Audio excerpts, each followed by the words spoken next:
You are very welcome along to the Cahir House Hotel. Thanks very much to the staff here. The Cahir House Hotel. Can you say it to the camera as well? Cahir House Hotel, Tipperary.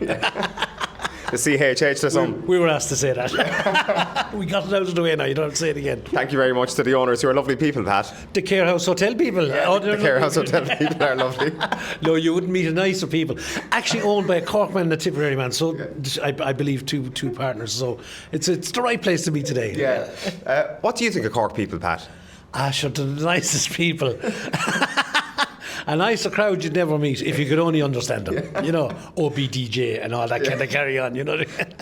It's interesting because, like, we were looking at this. If you look at this coldly as a geographical thing, yes, there's not a whole pile of border between Tipp and Cork. I used to hate Cork people when I was younger. Yeah.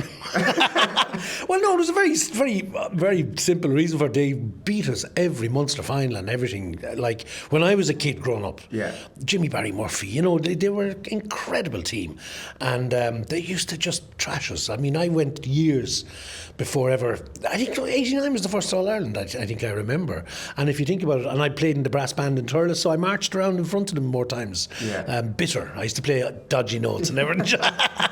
Just to piss them off. I know they were an incredible team, Cork, and you have to kind of bow to them, you know. So my childhood was growing up being beaten by Cork. Yeah, because it seems like a sporting rivalry as opposed to anything that exists in everyday life. Maybe in Cahir, Mitchelstown, it's different. Yeah, you know, borders are like that. I mean, I give Kilkenny an awful slag, and I have huge respect for Kilkenny hurling.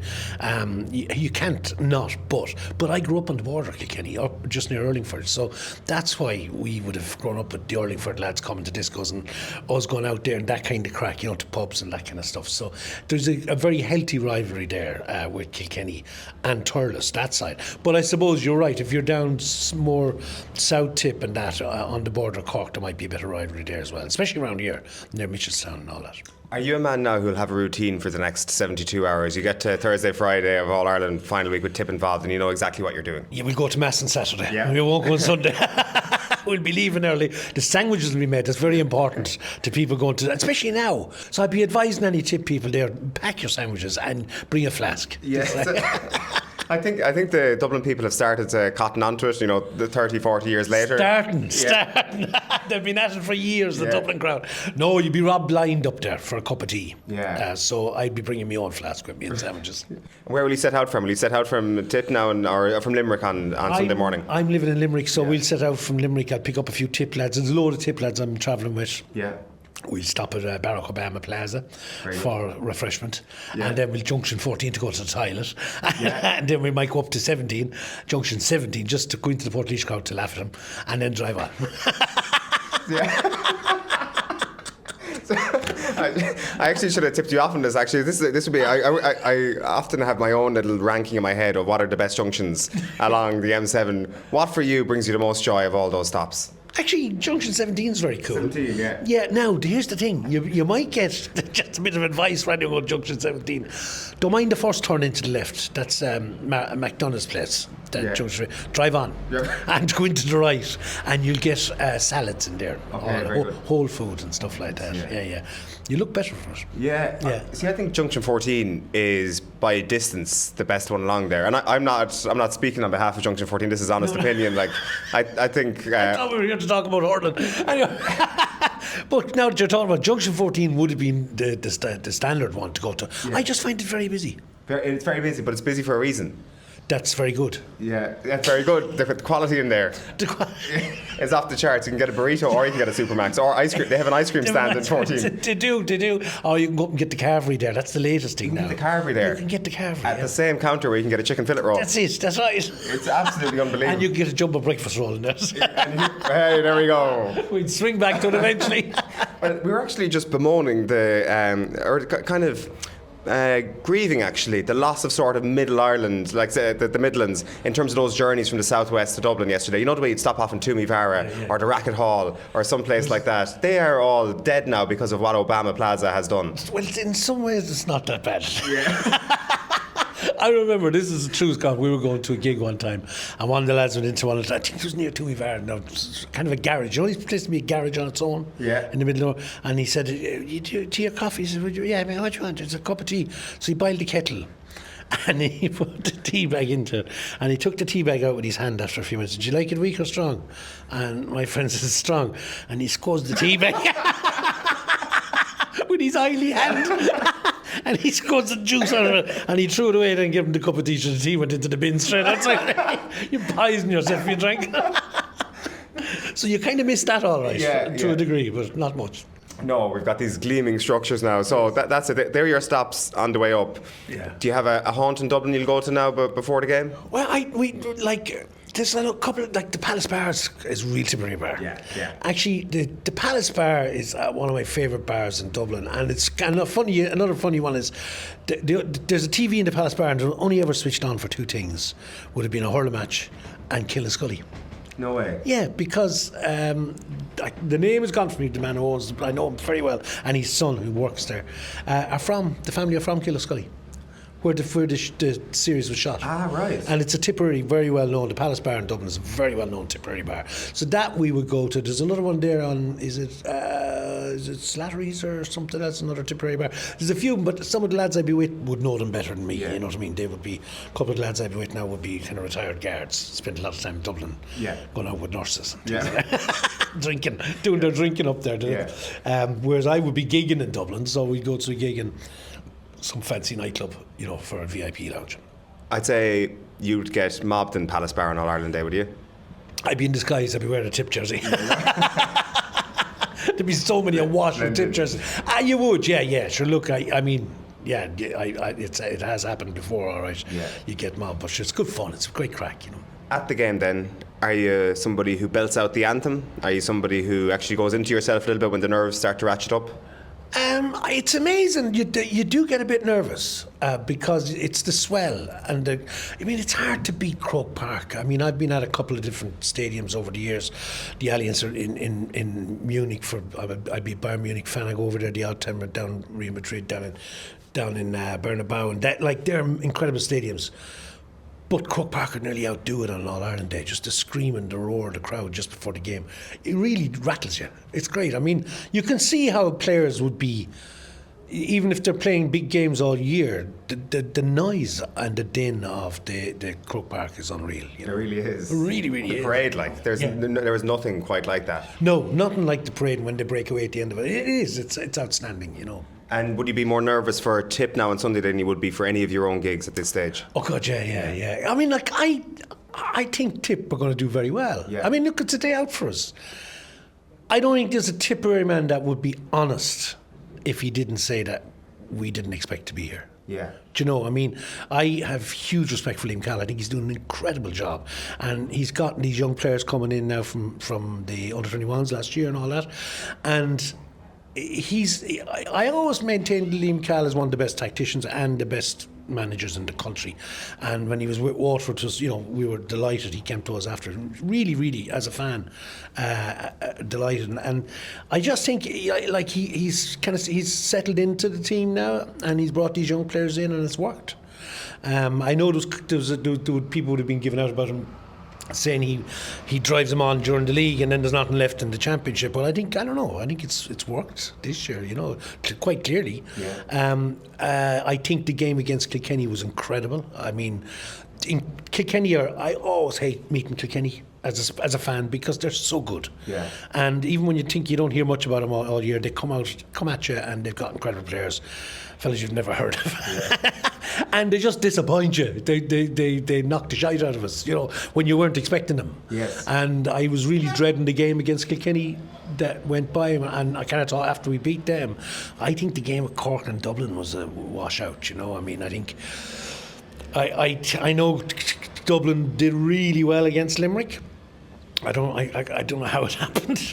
They played incredible, and then it was like a different team against Cork. They left so much space in the forwards for the Cork hurlers. I, as a Cork fan, if I was a Cork fan, I'd be nervous after that game because you can't really read into it a whole heap. I didn't think the Dublin team turned up on the day.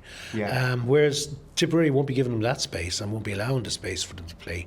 The hurlers will be too good in that area, but that's a really solid Cork team. Yeah. That really is a solid Cork team, and they've played some great matches this year. That match against Limerick was just incredible. hurling, you know, and it was an awful shame it ended up in penalties. That's the game, you know what I mean? But wow, what a game of hurling between two great teams. I think Cork could be a little bit spooked, and I mean Cork fans mostly, by Tipp being in this final. You know, that famous stat of having won All Ireland in every decade, and the fact that they can come along and just win one and then go off into the distance and come back and win another one. Yeah. And then this could be their one of the 2020s, and I think there's a bit of that might just spook some Cork fans. Oh, I'd be nervous if I was Cork fan. Yeah, because especially those young fellas that come in from the under-21s, they're playing out of their skin. And they've got great pace and skill, and they're not afraid to go for it. I mean, look at the amount of goals against Kilkenny game, you know. I mean, they're going for goals. They're not afraid of it at all. In the past, you'd have seen teams knocking them over the points and building up the gap that way. But these guys are just going for it early on in the game, and it's incredible to watch. It's exciting, you know. If I had to bring you back to your favourite Tipp All Ireland, which one would you pick out, or which one stands above all else? Oh, God. I think beating Kilkenny and stopping them in the 5 in a row I was at that match as well, and look, Kilkenny were so dominant for so long, and they were incredible players, you know, DJ Carey's, all those guys that were there, and there was a defender for Kilkenny, Tommy something at the Tommy Walsh. Tommy Walsh, yeah, Jesus, what he did to poor Tommy Dunne.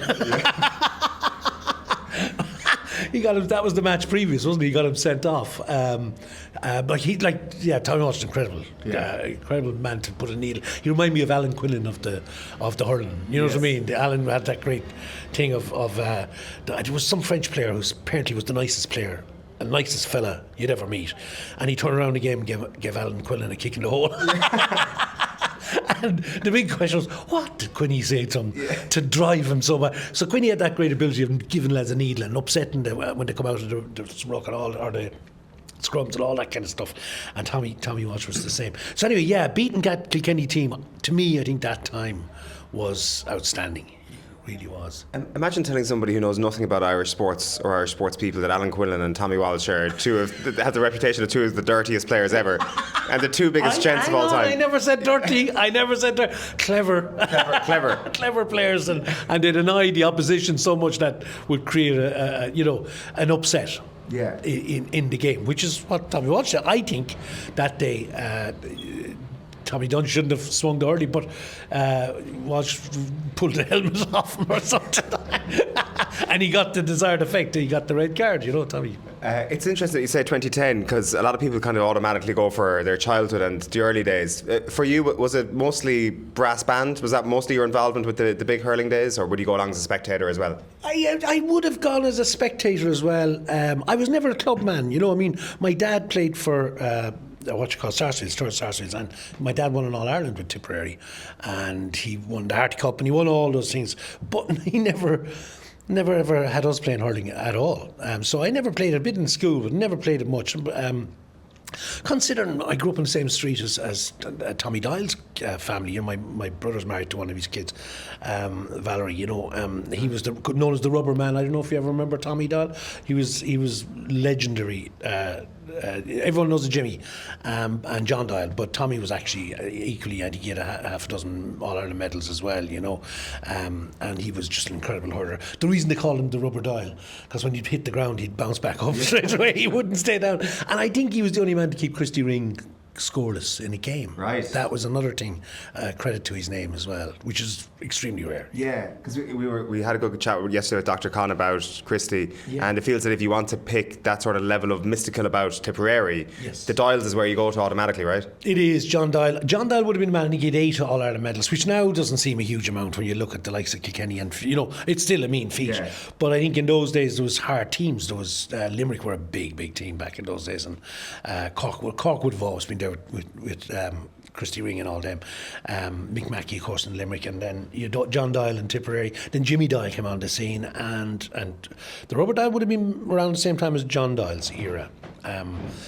Tommy Dial, that would have been so they would have been the ones, I suppose. Although for me, I don't remember a great Tipperary team when I was a kid. The big team for me would have been when Nick English, Joe Hayes, Pat Fox, all those guys came to Bonners and that, you know. And 89, 91, wasn't it, when they won the games. I remember I was in Edinburgh Fringe Festival both times. Oh, no way. Yeah, trying to see where Channel 4 in 91 started showing the All-Ireland for the first time, yeah. We couldn't get anyone to turn it on because the Commonwealth Games were on at the same time. Nightmare. An absolute nightmare, yeah. So what did you do? How did you find out? We found somewhere, we got into a flat somewhere to watch it, and we saw the match there.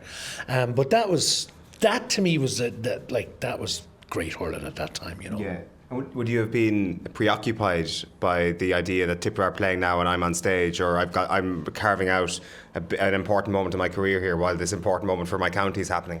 There was no carving done that night. I think myself and John Kenny called in sick. Yeah. I don't know what, he was a Sunday night, we weren't doing a show that night, so yeah, we were free, but yeah, there wouldn't have been a show anyway, not a chance of it, no, Jesus. Yeah. Do you still go back to Edinburgh? No, I wouldn't go near it. Why's that? Well, actually, sorry, I played it this year. Not the festival. No, I wouldn't go near the festival again. No, the festival's nuts. It's great when you're younger, you know. I mean, Faye's is on to going to do it. And, you know, I'll probably, if we're working together, I'll probably go over and do it with her, but just for her to do it. It's mental. Like, it is, there's shows on all day from 9 o'clock in the morning. And you could be on a slot at lunchtime or at 4 in the afternoon. And they go till all hours at night. And it's just thousands of acts, and you kind of get lost a little bit in it.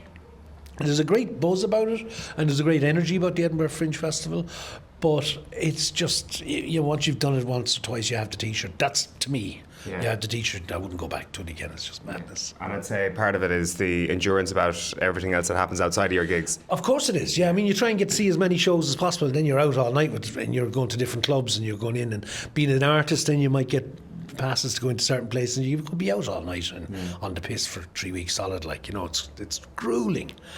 So I would avoid it like the plague must ever. But we're touring, myself and Faye are touring a lot. We just finished Australia, New Zealand touring there.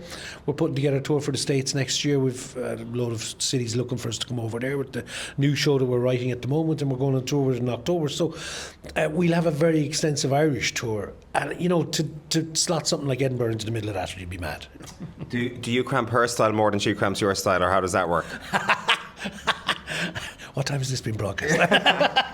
We can go after 9 if you like. I don't know.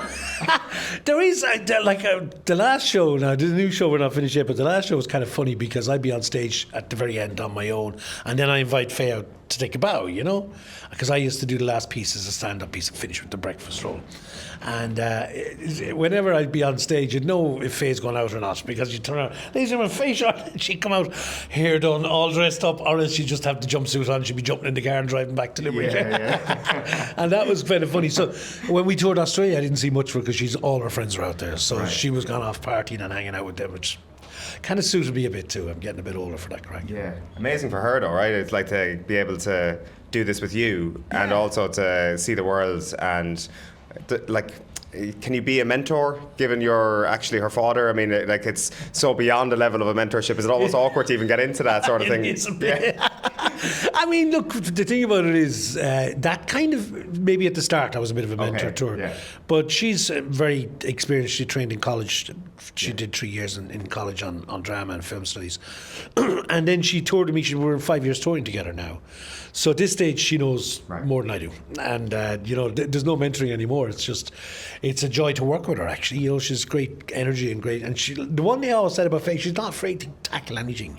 Which kind of, I wasn't trained, you see, and I kind of learnt the hard way on the road, doing gigs and getting up with John, and I was very slow to kind of open up on stage, you know, because people will tell you when you get up, you're exposing yourself, especially as a stand-up comedian and performer. But because of her training in college with drama school and everything, bang, that was all knocked out of them, and she's able to tackle any character anywhere, you know. I just have huge admiration for it, and for anybody like her, you know. Yeah, it takes balls to get up at any level and do what you do. Did you ever go to many games with John when he was around? Funny enough, I never really did go to much games with him, Limerick, Tipperary, because John was Limerick and I'd be Tipperary, and he wouldn't bother going to a Tipp match, and I wouldn't bother really at the time going to Limerick match. But when we were gigging, especially up around Cavan, Monaghan, up the north and that, if we were setting up for a gig and we had a few hours to kill, there might be a local football match on down the road. Right. So we used to go down to watch some of them. Jeez, you'd see fellas baiting each other in Cavan on a Sunday afternoon.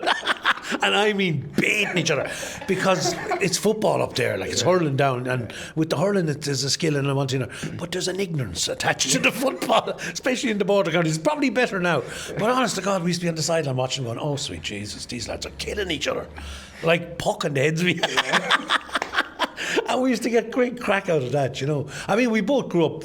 John grew up in County Limerick, following Limerick hurling and club hurling, and probably played a bit as well, like myself. I don't know if John ever played much hurling, but he had a huge love for sport, hurling and rugby, you know, were the big ones. To what extent did ye manage to evoke real GAA characters in your work? Well, you see, we came across characters all the time. I remember there was one guy, and I won't mention any names, but County Limerick, he's passed away since, but we based a character on him, and he asked us one time, would we play in the horseshoe in Knocklong for the local club? They were giving out the medals to the under-16s. So I said for John, like, well, look, we'll do it for them, because what do we do? Like, you know, we started doing comedy. What are you at? I said, you play a fucking tune there, the crowd can get up and dance and fucking jump around. So John started hiding the accordion there. We were 3 hours playing away. I started standing on the cushions of a seat of the bar, and around 12 o'clock he took the mic off and oh, well, the women go in there and get the sandwiches and put them out there for a minute. And we're going to get the young fellas lined up now, and we'll be giving them their tickets and their medals in a few minutes. It was 12 o'clock before they started giving out the medals to the under 16, and the band are going to plan for another 2 hours. We're like, you must be fucking joking. But this guy had big hands and he was fucking mad like that. And that was the character that John based the GAA, because your man was a GAA, very well known in Limerick GAA. He was a brilliant character and a great trainer and manager of a local club. So that was the guy. Everyone in Limerick would know him, I think, in Limerick hurling, you know, but a real character. We got a lot of our ideas from these guys, you know. Just thinking as well, when you talk about that Tipp team of the late 80s, early 90s, like, I mean, potentially the greatest character of all was on the sideline in Babs. Were you a big Babs fan? I was huge. I know Babs well. I got to know him. He was a big fan of The Unbelievables. He used to come to see the shows, and it used to be great excitement knowing that he was in the theatre. And I got to meet him afterwards a few times, you know, and became very friendly with himself and Nicky and a lot of the lads there, Joe Hayes and that. I played golf with Joe a good bit, but Babs was a legend. Like, I mean, running around his bare feet in a soft cap. I mean, I never saw him. I was too young. Maybe I wasn't, but I don't know. I was too young to see him play. But but great, and also a witty character, witty man, you know. Yeah, for sure. And like, I mean, some of the most iconic lines from any GA manager in history, you know, like donkeys don't win derbies, and just he had such a brilliant way with words that he almost rubbed his own players up the wrong way as much as opposition players, it seemed. And I don't know, that sort of stuff is just so gone from the game at the moment. You can't really. Not to say that you can't say that sort of stuff anymore, but it's just players and individuals are treated with such a different level of delicacy. I think, and I think also when we're on the media and stuff like that, they're a bit more polished now. Although, like, they're great. I think John Kiley's a great character. I only ever met him once. Had a few pints with him years ago, a few years back. But, you know, there is still great characters out there, you know. Yeah. Just one or two other things. So you were saying, did you say your dad played for Tipp? Yeah, my dad, a funny one. He won an All-Ireland medal, and we only found out a few years ago. He died last year, and we only found out about 2 years before he died. My brother was one of my brothers was in Wexford on holidays, and he was in a bar and he met a fella, and he asked, where are you from yourself? It's a Turles, and what's your name? Short. He said, my grandfather was from Turles, and he won an All-Ireland medal with your father. And my brother said, no, he didn't. No, my father never won an All-Ireland medal. Oh, no, he did, he did. He won an All-Ireland. So he rang me, and I said, no, jeez, he didn't win. So we rang my other brother. You know, there's always somebody close to your father in the house. And the big truck passing there, load of beat. Heading to a sugar factory somewhere. Anyway, I just said I'd say that so we don't have to edit this bit out. This is a great story. But so one of my brothers, who's, you know, always one close to the father, rang him and says, did you win an All-Ireland medal? He says, I did, yeah, what about it? That's the way they are in Tipperary. Everyone wins so many. But anyway, we got to the bottom. He won a minor medal for Tipperary. And he didn't play on the day. He played all the way up, every game, every match to the semi-final. And he told us he was moved into centre. And he was always a left forward. And he was moved into centre. And he had a crap day. And he wasn't picked for the All-Ireland final. And I think he felt he didn't deserve it. So he never told anyone he had it. Jesus. That's terrible. And before he died, we brought it back to him. I think that's what killed him. A broken heart. Yeah. Jeez, that is unbelievable. That's unbelievable. And I did a thing before the All-Ireland then for, my head is gone, Eoin Sheahan lads, in the Mansion House, a fundraiser, where it was a fantastic night, Tenio organised it, where they brought back the past captains of Tipperary. And there was an owl guy there from 49. And he was the last, I don't know if he's still alive, just a few years back. And he came up and says, yeah, I played with your dad. And he should have been on the 49 senior, but he had a crucial ligament operation. And back in those days, that was it, your career was over. Yeah. And that's what finished him off. But he said he was a great hurler. And it was 47 he won the All-Ireland with the minor team. And your man had played with the minor team and then went on to captain the senior team in 1949. And he was a great character. I can't remember his name. It's a terrible thing to say. But we had a good chat with him that night about it, which was kind of cool. Mad. Who's going to win on Sunday? I'm not going to say this because my heart is in Tipperary, but I do think Tipperary will just edge past. Right. I think they'll... look, Cork are a solid team. There's no question about it. They're amazing and they'll be incredibly hard to beat if we do beat them. I think we have the stuff to beat them. I wouldn't have said at the beginning of the year, but I do think now, firmly believe the skill is there and the speed and the pace. It'll be all about getting the puck outs, getting that ball. It's a kind of a simple enough game, really. But it's, if you're losing the puck outs, you're at nothing, you know what I mean? Yeah. So, and I just do think they're not afraid of going for goals. These young fellas are not afraid of anything. Yeah. They're not going to be fazed by Cork. They're not going to be fazed by Croke Park. Remember Wexford team years ago went up to Dublin at Croke Park and they were annihilated by, I don't know who it was, Kilkenny I think it was. It was an awful thing. And they always say that team was rattled by the crowd and they were all first time, and they played such an amazing season. I don't think any of that's going to affect these Tipp guys, and if that's the case, I think we're in with a shot at it. And we're the underdogs. Yeah. It's always better being in and not being an underdog in a game like this. Definitely, can sit a little bit more comfortable. Lastly, what have you got going on? Any tickets on sale? What can people check out at the moment with regards to Pat Shortt? Oh my God. I'm not really doing a whole heap. I have a new tour starting in October, and I'm working on that at the moment. Tickets are on sale for that. I was in a film, I was only listening to Radio Coming Down, it's just released this week, 4 Letters of Love. I think it's a great film. Got a few hammerings in the press in England, in The Guardian and a few others, and the Irish Times. But actually not a bad movie. I don't think it's a bad movie. Nice. And where can you see that? Is it out in theatres at the moment? Cinemas everywhere around the country, Very good. Nice one. Pat Shortt, a pleasure. Good luck on Sunday, and good luck on the drive up wherever you do stop. Junction 14 might be your shout. Thanks a million. Yeah, thanks very much. Cheers. Pleasure.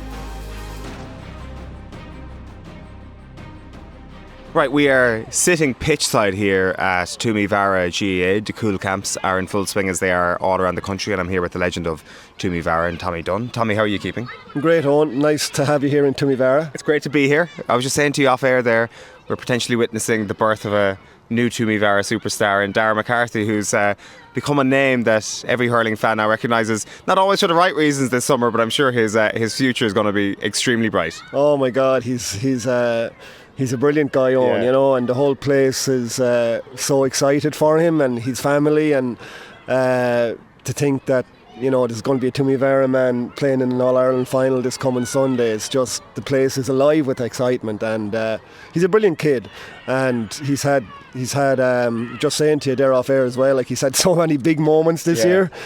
He's one of those type of players, and hopefully he'll have some more on Sunday. Definitely, and I was saying, like, I think he's got all the bad luck out of the system now at this point. Now, if he hits the headline Sunday, it'll be for all the right reasons, is my gut feeling. Yeah, and I think we're all in the same boat, and like all the young lads, like there's 3 under-20s that have made such a huge difference to Tipp this year. Dara and Oisin O'Donoghue and Sam O'Farrell, like they've just added so much new energy to the team, and it's just been phenomenal. And the under-20s winning the All-Ireland's been a really key part of the Tipperary story this year. So the youthful enthusiasm, that youthful kind of wildness is just added a whole new layer to the Tipp psyche this year, I think. That was actually the most common thing that was said about Tipp when we were down in Cork yesterday. They're sort of talking about this ignorance to the big day almost in some of these players, which could stand them in good stead on Sunday. How does that actually work when you go into Croke Park? Does it actually take a couple of games for you to be burdened by disappointment if that's the way your path goes? I don't know. It's hard to say. Like, people, experience is a huge factor. It's a hugely important thing. But before the semi-final, somebody, when I was doing an interview, said, look, 8 of the Tipp team have never played in a senior All-Ireland semi-final in Croke. And I was astounded when that number was put to me, and it landed with me. I went, wow, it's hard to see that as being an advantage, but it didn't have any impact on the day. And so now you've got 8 lads who are undefeated in Croke Park. Exactly, but there is this whole energy around youth, and this carefree attitude, and this kind of wildness and this excitement, and I think also they have a kind of a mentality of winning. They have a mentality of no fear. Plus, we do have loads of experience on the other side of it. You know what I mean? Like, Noel is going for his 4th All-Ireland. You've Ronan, Seamus, Jason, Mikey, who have huge experience of playing in All-Irelands and winning All-Irelands. So that balance, I think, is important. You know what I mean? So I think that mix it's just happened this way this year, but I think it suits us. I think it suits our style of play, and I don't think we'd be anywhere near where we are now only for that youth that Liam has introduced. I like the word wildness, because I think there is a bit of a wildness around Tipp Hurling sometime, in a good way. Like, you think of certainly some of the scoring forwards, the legendary forwards down through the years, from the likes of a Lar to a Bubbles. Like, there's a wildness in those lads, which Tipperary seem to channel quite well. I've been thinking a bit about this, and wildness is just kind of a word that's come into my head as I was thinking about Tipp this year. And I think also on maybe before your time, right, there's a wildness about Tipp and Cork as well in the rivalry. Do you know what I mean? And if you go back through the days, say, for me, like, so 87 in Killarney, like, that was just an iconic day in Tipperary hurling history, and there was some wildness around that day, and then you come on to 91, and I don't know, have you seen some of the videos of the replay in 91 with the pitch invasion and Tipp scoring the goals and all this kind of craziness? You've Nick English scoring that beautiful goal with his foot. It has produced so many kind of big moments that we still remember even years and years onwards, and I think that's what makes the whole Tipp Cork thing so special. And now we're in the middle of it again, maybe a little bit unexpectedly from a Tipp public's perspective, and we're in the middle of it with a whole bunch of new and young and free players that just seem to fit into it. So it's really exciting. And the other thing is the excitement and the wildness of scoring goals, and that's a feature of both teams' performance, and I think it's a feature. It's a thing that's in Tipp DNA, and now we're back doing it again, and that's why the fans, I think, have really reconnected with the team again. Like, we're expecting to see that now, and in a good way, you know what I mean? And it had been missing for so long, but it's back now, and I think that's why there is so much excitement around the place again. Definitely, because it seems to be the way in which you've got to the final as much as getting to the final, and as you say, scoring the goals. And I don't know, it feels that hurling is the purest form of Tipperary expression, and that when you do have have those wild characters who are the artists on the pitch. Yeah. It kind of feels that draws all the Tipperary fans in. Like Yeah. the Tipp fans in Croke Park for the semi-final were insane. It just hasn't been spoken about enough because the day beforehand Cork brought 60,000 to Croke Park. I know. Well, thank you for saying that, because like the Tipp fans have been a bit on a little bit of a journey as well with this team over the last few years, and there's been lots of coverage of how poor the Tipp support was in the previous few years, and that was the case. Fans probably weren't following the team. The performances weren't coming from the team. There was little or no expectation, and fans and followers are interesting because they do, I think, sense when the team are starting to go on a journey, and I think they also sense that when the team isn't really going where they want it to go, or where they think it should be going. So we've kind of come full circle for a little bit for that, and the transformation with regard to the fans coming back and that is a real part of the team's journey, and I think we're kind of feeding off one another, and it's been great fun following the team this year, as a follower. It really has. There's been a few tough days definitely in the mix, but like one of the most memorable days for me this summer so far was down in Ennis on that glorious Saturday evening with the sun shining in a full house against the All-Ireland champions, and Tipp doing their stuff, and we were definitely, of course, outnumbered, but the noise and the energy and the excitement in the Tipp crowd that evening was just brilliant, and I think that actually turned out to be a crossroads game probably for the team as well. Okay, very interesting. So what did you see in that game, or what came out of that other than a good result for Tipp that afternoon or that evening, that you saw, right, there might actually be a run into the All-Ireland Championship in this team? What did you see that day? I'll tell you what I saw. I saw a team that showed their attacking abilities. In terms of, like, we could have had 6 goals in the first half. I think we had 3, and that was very evident. And the other thing I think, which is nearly as important, if not more important, that there was a stiff enough breeze. We were playing against it in the second half, and Clare went a point ahead. They had all the momentum. They had Shane O'Donnell was back. Shane O'Donnell off the bench, got the Clare crowd on board, and it looked for all the world with 10 minutes to go that there could only be one winner, and we found a way to win it.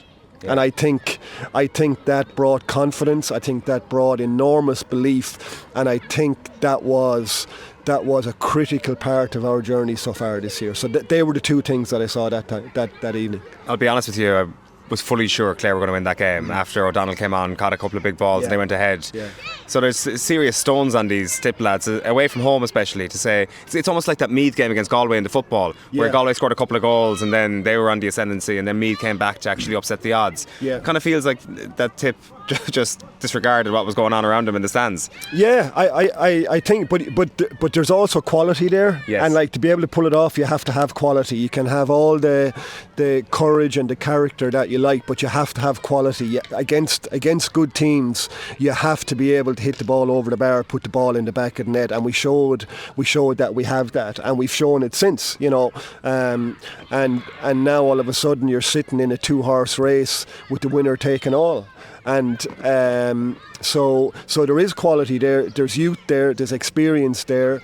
We're in the mode of underdogs, but I think because it's the All-Ireland final, I think, in Tipp it's definitely seen as a 50-50 game. I think everyone in Tipp realises that Cork are overwhelming favourites, but in some respects it actually doesn't matter. And it probably doesn't even matter all that much what has happened up to this. It's just a one-off game now, in an All-Ireland final that is a completely different occasion than anything else. And I think that's definitely it's a real chance for Tipp. Actually, it's a real chance for Tipp. So I think that's why there's a real excitement around, and there is a quite confidence around as well. When it comes to the job that Liam Cahill has done, you've been involved in the senior setup in the not too distant past. You understand how difficult it is, and also this Munster Championship, how tough it is to get out of it. So what's he done, and how much credit does he deserve? I think if you stand back and look at it, it's quite remarkable that we're in an All-Ireland final given where we were 12 months ago. Like this is Liam and the lads' third year.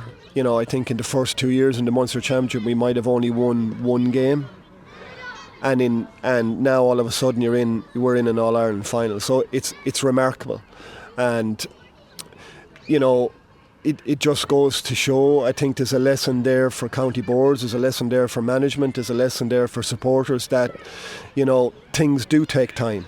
It can't happen overnight. It feels in some ways that it has happened overnight here, but I don't think it has really. I think there's been a lot of things happening, and I'd say the boys would say it themselves. Like the work they've put in over the last number of years is, you know, it's not that they've worked any harder this year, but the work has been ongoing since he came in his first year. And now I think we're starting to reap the rewards. But he probably has learned a few lessons along the way. You know, he's on record as saying they didn't get their preparation right last year in terms of their fitness and conditioning and peaking at the right time, and by the time the championship come they just weren't able to rise to it. So I think they've learned from their mistakes, and you know, I suppose I go back to the fact that the underage thing has definitely helped. You know, the under-20s have helped. The minors won a colossal All-Ireland last year in Kilkenny. I think that helped supporters believe that there's still fight, there's still spirit in Tipp, and that there is quality players coming through. Now I think at the start of the year, if you just said there was going to be 3 under-20s playing such a prominent part in the senior team, then, you know, you'd say that's a stretch, but hurling is funny and sport is funny, and things happen along the way that you can't explain. And so they deserve enormous credit for sticking in there, for believing in themselves, for believing in the process that they had put in place, and for seeing it through. And it's great to see it, because I know how hard it is. I was there in 2022 when we lost all 4 games. I know how hard it is on the sideline when the team isn't playing well, when results are going poorly, and when you feel that supporters aren't following you or don't believe in you. I know how hard it is. So that makes it all the more sweeter now that, you know, that they're on the trajectory is much more positive, that the journey is going in the right direction, and it kind of in bonus territory to some extent being an All-Ireland final, but that doesn't mean we won't be going to win it, you know.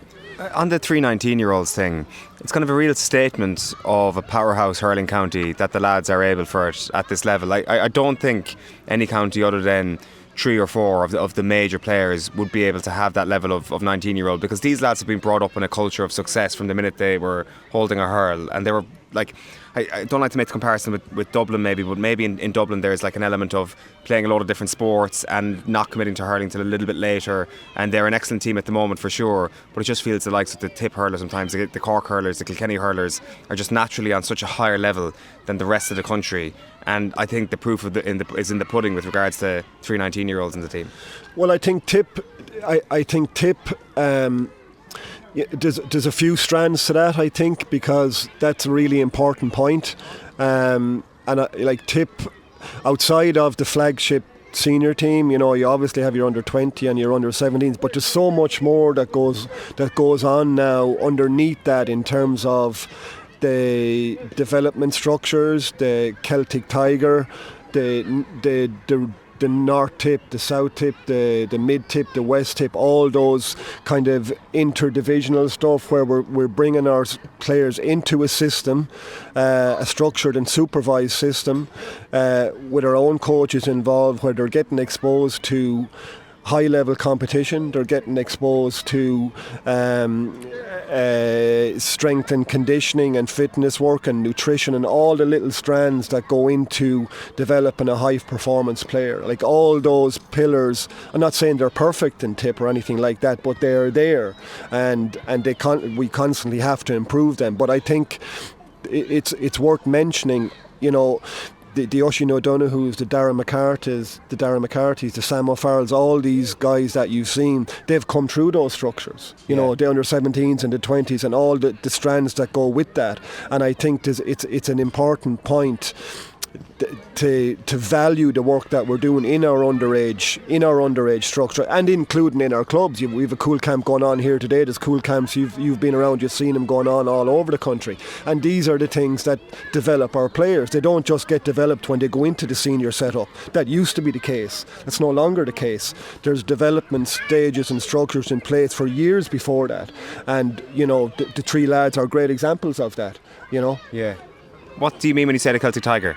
Sorry, the Celtic Challenge. Oh, sorry. The Celtic Challenge. I was thinking three Celtic Tiger babies. Probably has been a bit of a boom. No, but the Celtic Challenge, the Celtic Challenge competition is competitions for groups of players at under 17, under 16 and under 15 inter-county tournaments, for players that maybe aren't on the first off under 17 Tipp team, but they're maybe on a group outside of that we're still interested in, and that still require supervision and structure to keep their development going. Very interesting. I see as well it's half hurling, half football here today. Or actually, sorry, no, it's about 3/4 hurling, 1/4 football, the way it should be.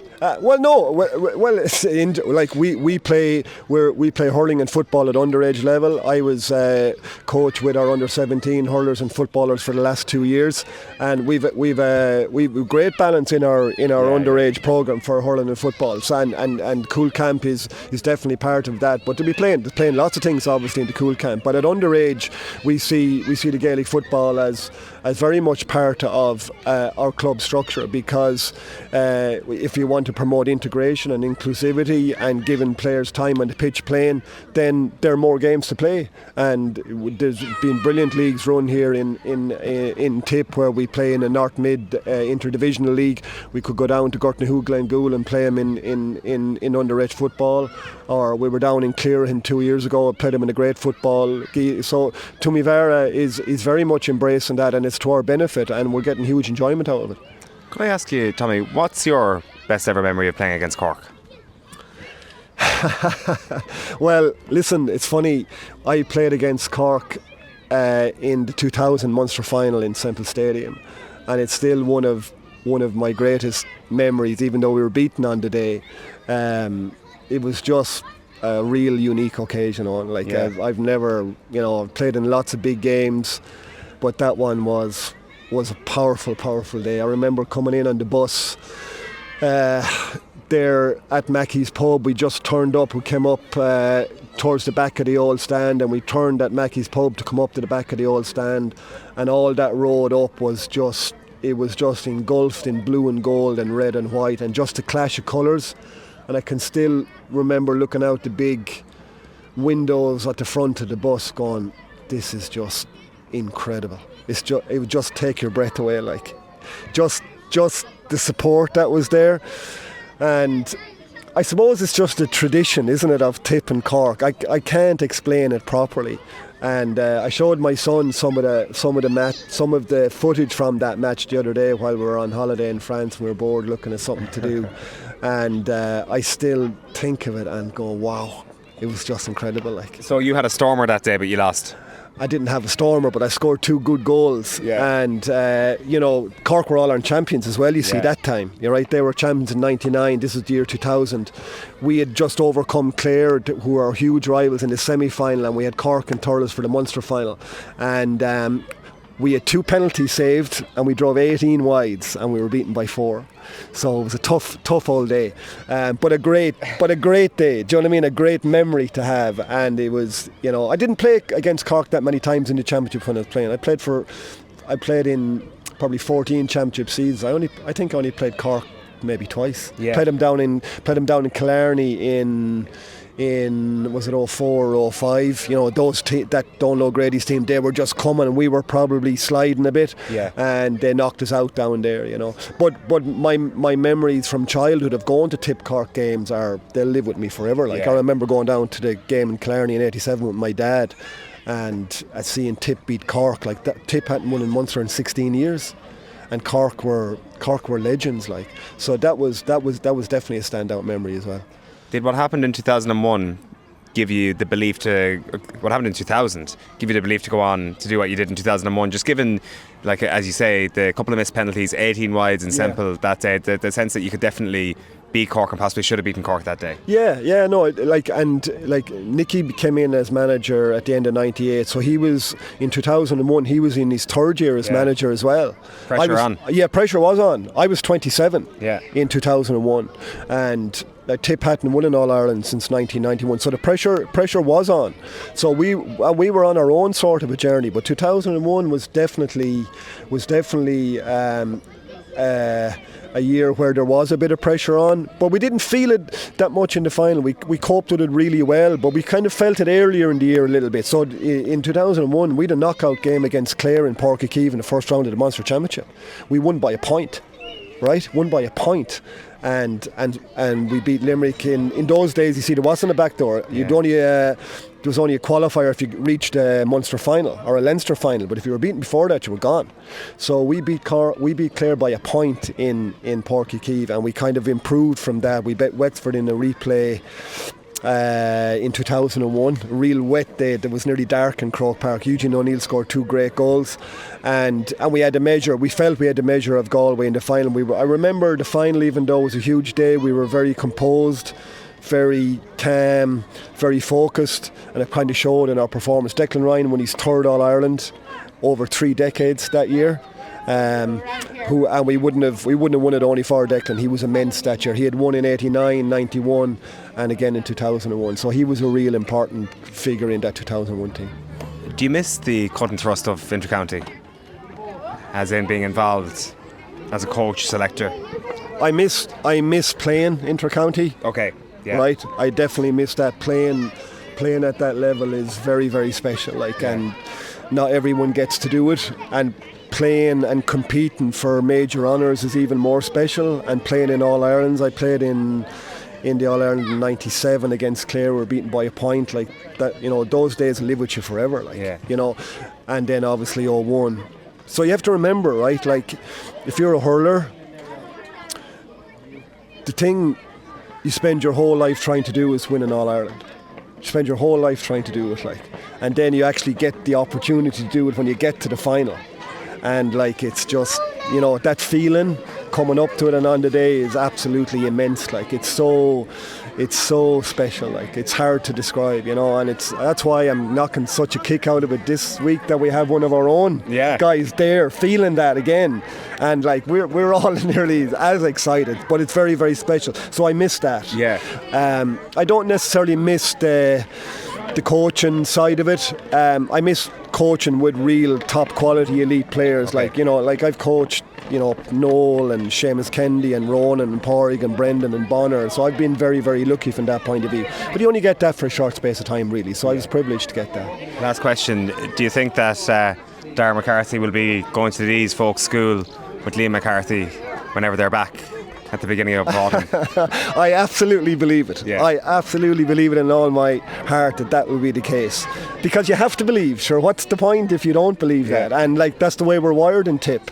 I did a piece with I've said this to a few people. I did a piece with Dennis Walsh in the Sunday Times earlier in the league this year when Tipp were playing Cork, and things weren't looking great, and I said, Dennis, no matter how bad things are, I still think Tipp can win an All Ireland if we get things right, and that's the way it is. That's the way it is in Tipp. Even though things can be very, very low, if you get a bit of momentum, and you get the supporters on your side again, and you have quality in your team, then anything is possible. Tommy, enjoy Sunday. Great chatting to you, and I'm sure you'll give us an up-tip before you wrap up. Oh yeah, well, it's listen, these days are so special. We're blessed, and on a kind of a serious note, when you see all the other chaos that's happening all over the world, to be here in your own county with all the young lads and their mums and dads trying to get to the match, see an All Ireland final, then this privilege. is privilege. This is the best place in the world to be right now. Tommy, thank you very much. My pleasure. Cheers. Thanks for coming. Thank you. Yeah.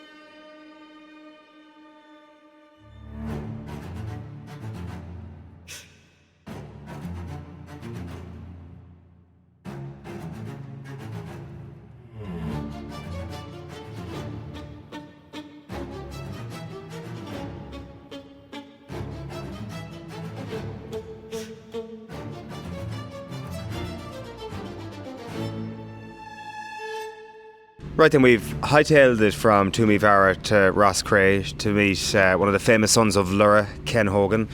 Ken, thanks a million for spinning out of your way to get here. My geography knowledge of Tipperary, I must admit, is desperate, so you might have to talk us through Lura, where it's near, where you border, and what's it like over there. Yeah, it's at fever pitch at the moment.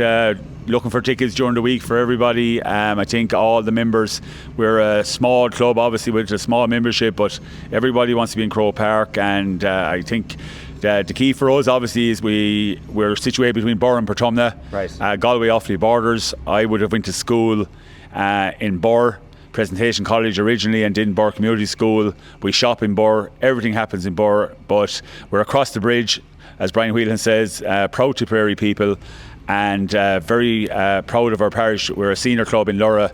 We won an intermediate and premier intermediate on the bounce, and back up senior and hanging in there for dear life. That's it, but I mean that's almost the best existence, right? Survival is as good as a trophy sometimes if you're hanging in there. Yeah, well, we've won the trophies, you know, and we had a very tough year at senior level last year, but still won a couple of championship games. It's highly competitive, as you well know, in Tipperary. Highly competitive championship, probably one of the best championships in the country. So we really relish the challenge. We enjoy it. We're up against it every day we go out, but I think that really, you know, keeps us strong and keeps us trusting each other, and we're very much together. It's interesting to consider what your specific rivalry is like with counties like Galway and Offaly, given you wouldn't have played them anywhere near as much as the rest of the Munster counties, but they're your neighbours essentially. They are our neighbours, and great neighbours they are too, and I would have played Leinster College's hurling. So I'd never seen the Harty Cup on. We'd have played Leinster College hurling, very proud to play against the St. Kieran's and the Good Councils and the St. Peter's, Kilkenny CBS's. So we know all about Leinster College's hurling, and my sons are the same. Brian and Keane would have played in Leinster College's hurling as well. So we're very aware of what goes on in Leinster hurling, and I suppose above all, between the borders, you know, we have a great relationship with Portumna as well, and of course they had huge success at All-Ireland club level, as did Burr, and we would have facilitated both those teams, you know, in the use of our pitches, and I think the relationship has been garnered throughout the years. Great rivalry, but still great crack at the end of the day. Definitely. Your days with Cork, though, I'm sure is what people are bringing up with you this week. What comes to mind first of all? I mean, when we were chatting to Tommy down in Toomevara a little while ago, he brought up that famous day down in Killarney in 1987. Yeah, that was a huge day for us in '87, and I'm thankful that Tommy didn't mention any situations with me as his coach or anything like that. But and a brilliant coach Tommy is. But from our perspective, I suppose that was a real whirlwind, you know. And we had played in '87 in Thurles, Cauldron, 60,000 people. I never saw the likes of it in all my life. Draw a match, replay down to Killarney. Both teams wouldn't agree on a venue, home or away. Straight to Killarney. There was too much at stake, really. Is that just bad blood, the lack of agreement? No, there was too much at stake. Okay. Cork knew Tipp were coming. We knew we probably had a grasp at Cork at that stage. We needed to win the famine. You know, yeah. It was there from '71. We were hungry, and we had played Clare in Killarney in the semi-final and replay. So it was two replays, and down to Killarney, like to talk about 37 and to talk about, you know, 49 in Killarney as well. Massive occasions, and you know, I remember staying there at O'Hyde's. Babs gave us 5-star treatment. But yeah, he gave us 5-star treatment, but he expected us to repay him in that situation. So those matches against Cork, you know, brought on life of their own. Going to extra time, you know, talking about people from your parish, people you knew, running out with tears in their eyes. It was a magnificent occasion, and of course it was topsy-turvy with Cork. We won in '87.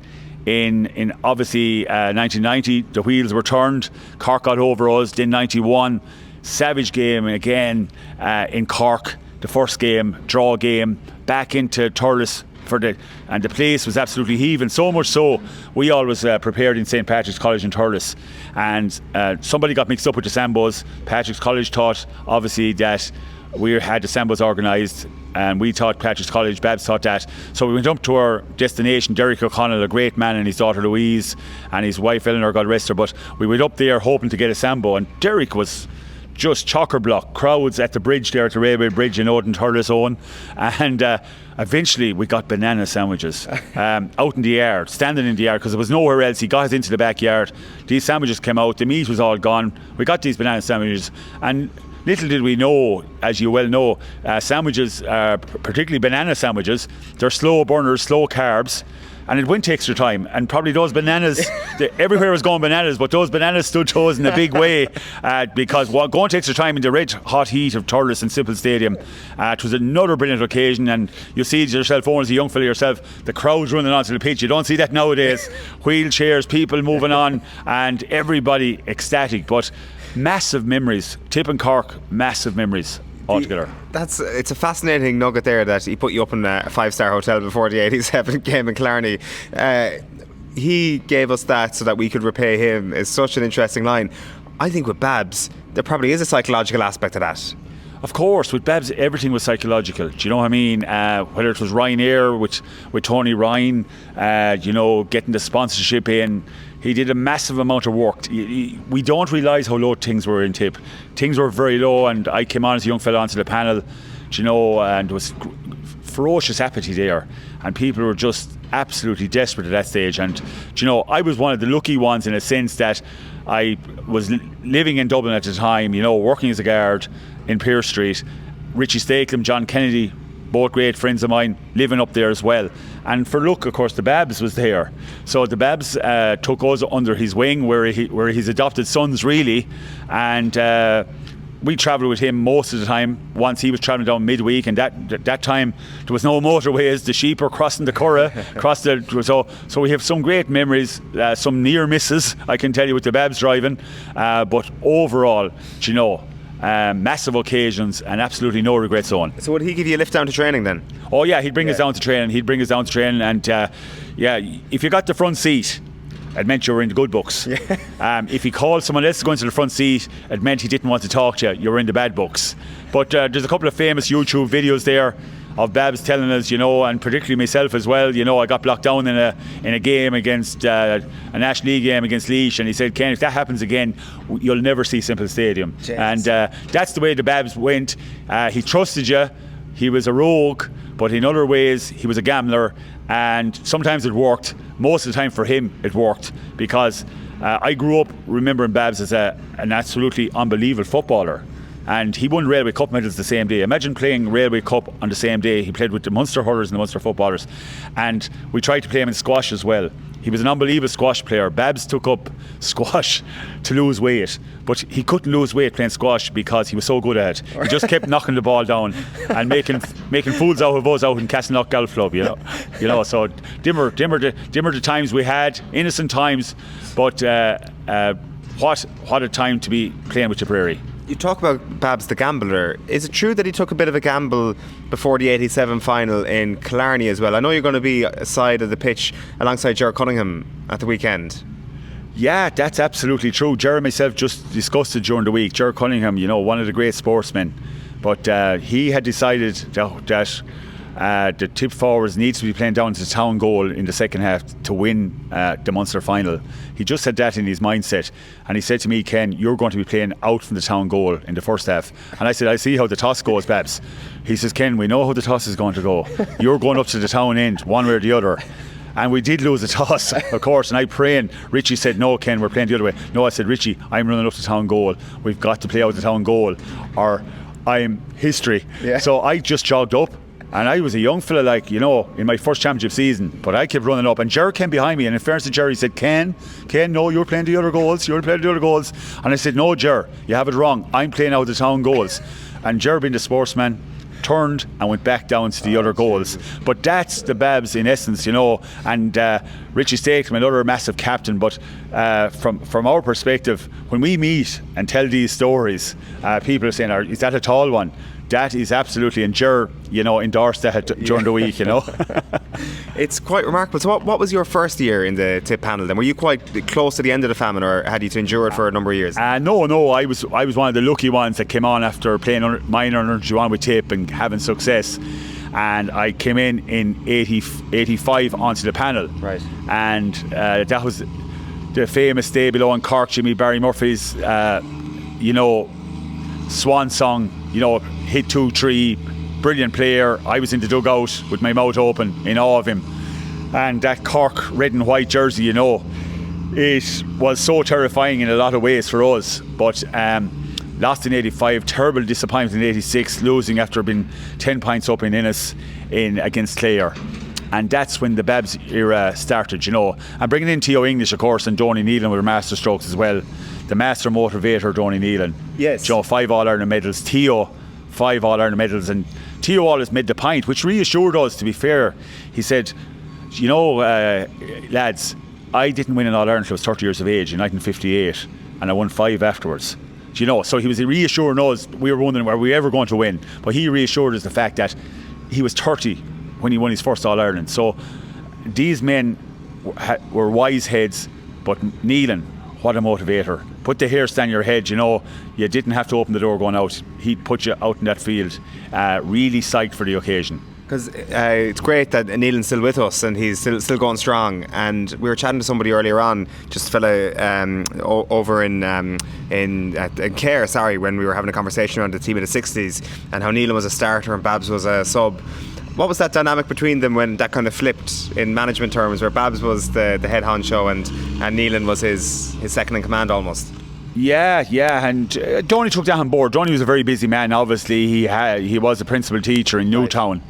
And then he came on to be the first ever full-time secretary in Munster Council. Okay. So Donny sort of had to, he'd a lot going on. Yeah, he'd a lot going on. So he had to sort of, take a step aside and take a sort of a neutral view. But once Tony Nealon came into Simple Stadium and once he came out on that pitch, he lit it up. And he had that voice that would penetrate, through a brick wall.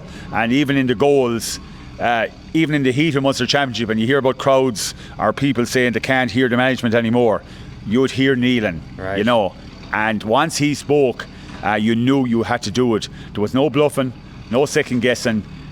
You had to go for it. But he had that X factor where the hair stood in your head and you just wanted to do it for him. Yeah. Was there anything in particular that he said to you that got you going?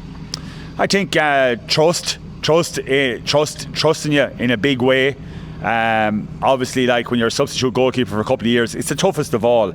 And I sympathise with Barry Hogan this week, obviously, because he has been there and has been on the panel, has been on the team, and has done very well.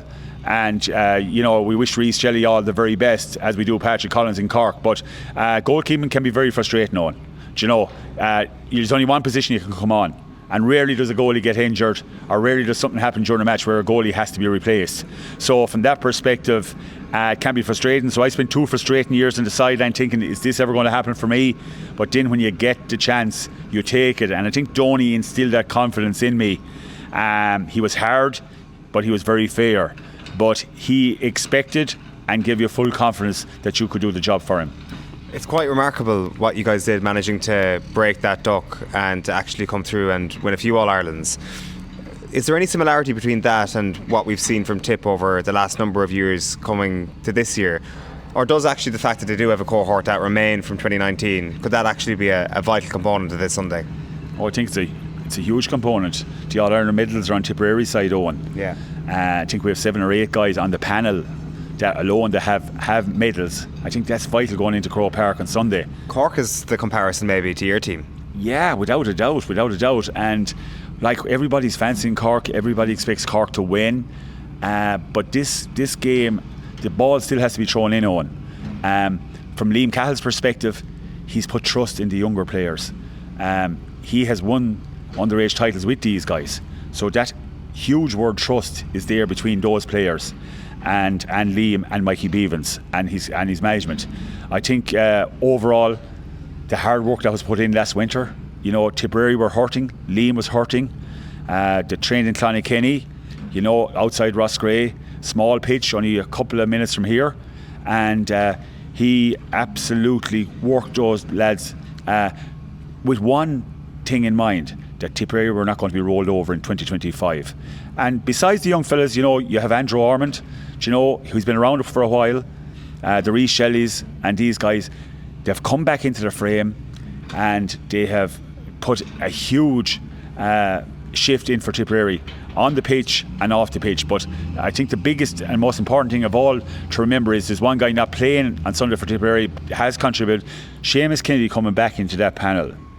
My own son Brian would tell you Seamus Kennedy had a huge influence in the team. You know, he's an absolute professional in the way he carries himself, a brilliant influence on the younger players. Did his ACL last year in Cork, was out for the whole of 2024. Him coming back and the influence he has in that dressing room is huge for Tipp. Will you and have you watched Tipperary a little easier with a little less nerves, given Brian's not involved and is living it up in Brisbane at the moment? Yeah, I suppose like with Brian, he's hoping to go to the Lions match tomorrow. He'll be wearing his Tipperary jersey. I'll be looking out for that on the Sky screens. I think the biggest thing of all for Brian is you know, with social media now and with the digital age, he's in constant contact with all these guys, you know, Ronan Maher and the McGraths and all the lads that he played with, Jason and the lads. So Jake, of course, who is his cousin, Jake Morris. So from that perspective, he's probably playing the game with them, he's living with them. I'm sure he misses it in a big way. For me, the pressure is off a small bit. But as a goalkeeper, and I always emphasise that to Brian and anyone else, you relish pressure. You love it. You want pressure. And I think if you want to be a goalkeeper and you're standing there, last man standing on your own, you need to thrive under those pressure situations. So while the pressure is off a little bit, we'll be missing Brian because he won't be at the game, but he'll be with us in spirit, and I'm sure he's in contact with all these players this week and please God next week. I wonder if a goalkeeper is going to play a massive role tomorrow in just pulling off a couple of saves that could be the winning of Liam McCarthy. Given how many goals we're expected to see on Sunday, could there be an intervention from one of the men between the sticks? Because we're judging these lads on puck-outs only at the moment, and it feels that the shot-stopping analysis has kind of faded into the rear-view mirror, but that could be all important. Yeah, Ger Cunningham and myself discussed that during the week. Do you know, sometimes, one time they said about a referee, you know, if the referee's not seen, he's doing a great job. It was generally in the 80s and 90s the goalkeeper as well, if he wasn't seen too much, everything was good.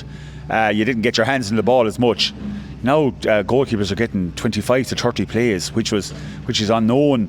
The game is taking on such a new leaf as regards taking risks, hitting the marker, that famous word pinging the ball to the midfielder's hand, the wing back's hand. The options are there. People are saying, are they going to push up, or Cork going to push up on the Tipp defence? Can Cork do that, Owen? Because if they push up on the Tipp defence, then they're leaving 6v6 down at the other end, and all those permutations come into play with a goalkeeper. Certainly we're going to see a lot of Reece Shelley, we're going to see a lot of Patrick Collins, because they're going to be on the ball so much. So from their perspective, you know, anything can happen in a 70-minute game, and obviously we're wishing both goalkeepers the best of luck. The one thing you don't want is a calamity, but you're going to be handling the ball so much, you're going to be moving around so much, both goalkeepers are going to be under a certain amount of pressure, and it's a big day for both of them. So we wish them all the very best, but definitely their influence on the game on Sunday, I think, is going to be big. I hadn't realised Jake Morris is your nephew. No, not a nephew. Okay. No, not a nephew. Cousin on the other side. Yeah. His father would be first cousin of mine. So Jake and Brian obviously would be cousins. Okay. As Jake is a cousin of Ger Hegarty and the Galvas and Clare. Right. So it's all a very straightforward family tree. A vicious circle. It's all a vicious circle. But Jake, as vice captain this year, has been absolutely unbelievable. A great leader, a class player. We see him in club championship to our detriment last year. Absolutely brilliant hurler. And again on Sunday, I think he's going to relish. We first saw him as a minor in 2016, but he's going to relish the battle on Sunday. But that's the old cliche. It's a 20-man game, and it's going to take 20 or blood subs 21 guys to go in there to finish his job. You know, the red white heat of championship on that big pitch in Croke Park. Replacements are going to be needed, and both benches have produce a lot throughout the year for both teams. It's either going to be the end of Cork's famine or Tipperary continue this incredible record of winning in All-Ireland in every decade. Which of the two things is going to happen? Well, I have to be fair. I've previewed the match during the week, and I have to tell you the truth then as well, Eoin. And I have had this inkling all along. Obviously, the GAA, in their wisdom, have decided that the game, if the game is a draw, there's no extra time, it goes to a replay. And I'm predicting that in 2 weeks' time, we could be sitting here again previewing another Tipp Cork replay. All right, very good. We'll see you in 2 weeks, Ken. Looking forward to it, Eoin. Nice one. Thanks a million.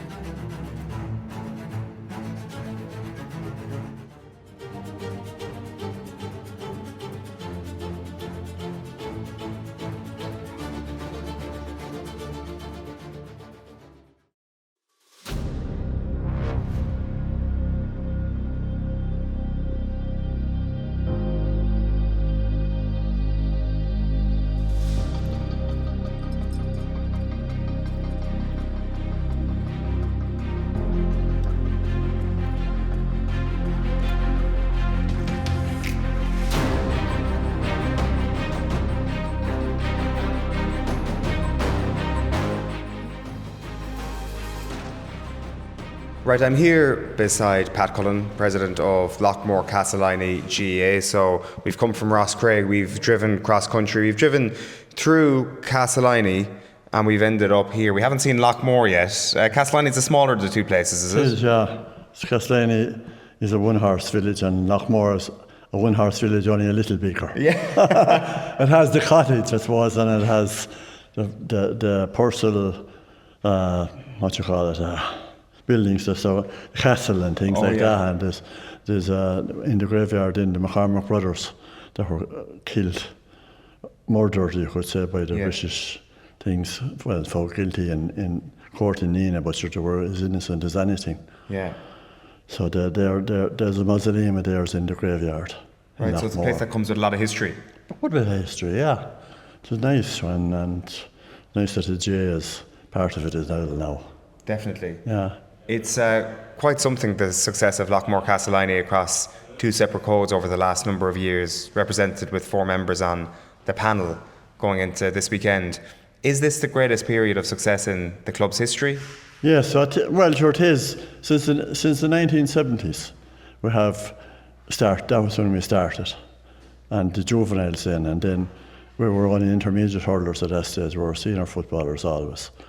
And from in 80 we won the intermediate, went senior, and then won a divisional title a few years later. And then in 88 we won the county final. We were beaten the previous year.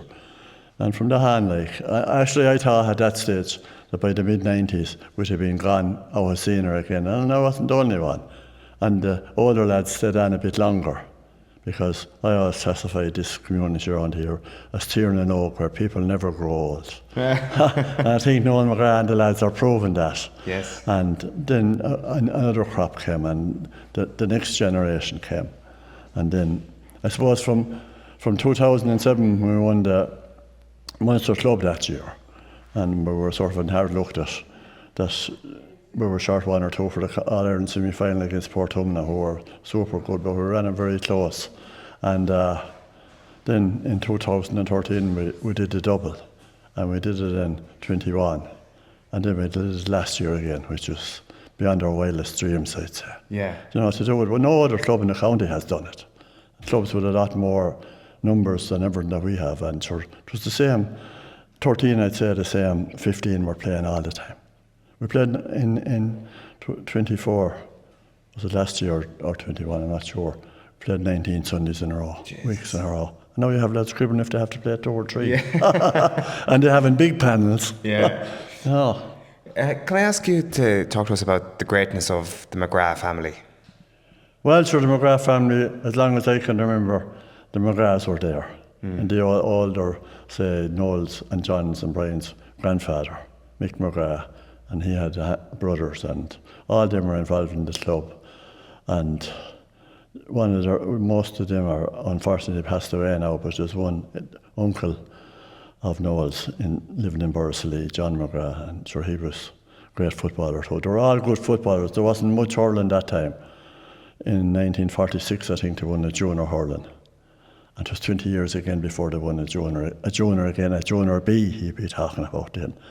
And then once the 70s came, and the McGrath, younger generation of the McGrath started coming, say Noel's father and a lot more, two more brothers of his, and then they had relations and everything. Most of them married girls on the parish. That time you didn't travel too far hours. No, but that was, and there's no doubt about it that McGrath contributed a fierce amount to the parish. Yes. But then didn't do it all on their own, as they said themselves, they didn't do it all on their own. But this parish is like all one family. Yeah, you You say they wouldn't go out of the parish to find a partner. Would Lockmore people and Castellany people mix?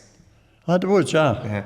They would, yeah. Even though back in the 50s they were separated in senior for 3 or 4 years. Right. But then the rule came in, you could only have one adult team in a parish, so that finished that. So they joined up again. Right. And the Civil War was over. well, yeah, it was some of the best divisional titles. Lockmore won every year that they played them, but like some of the divisional titles between Lockmore and Castellany were the best football. Yeah. They were flipping intense. I wasn't an animal, I was too young at that stage. Do you think you'll see Liam McCarthy being paraded around here at some point in the next couple of months? I do, actually. Yeah. Yeah, it's only a 50-50 match. I think, I wouldn't run down Cork for a second. I like Cork hurling and I like the Cork people because they're genuine and you can have the crack with them and everything. But I think maybe their match against Dublin won't do them any good because they won it too easy. I can't see that. Well, if they score 7 goals against Tipperary won't beat them. But I feel myself that they won't score. The thing that I like about Tipperary at present is they're finishing all their matches great. Every match this year, and they have improved out of the way all the time. And I think myself that they're in a right good shout, as long as they don't fall too far behind early in the match. That's the time, I'd say early in the match is the time that Cork will be trying to lay down their marker altogether and get a few quick goals. But it will be harder than they think, I'd say. Yeah, for sure. Hopefully. Well, listen, I know you're going to be watching it from here on Sunday, so enjoy it and hopefully you'll get your hands on Liam McCarthy before the year's out.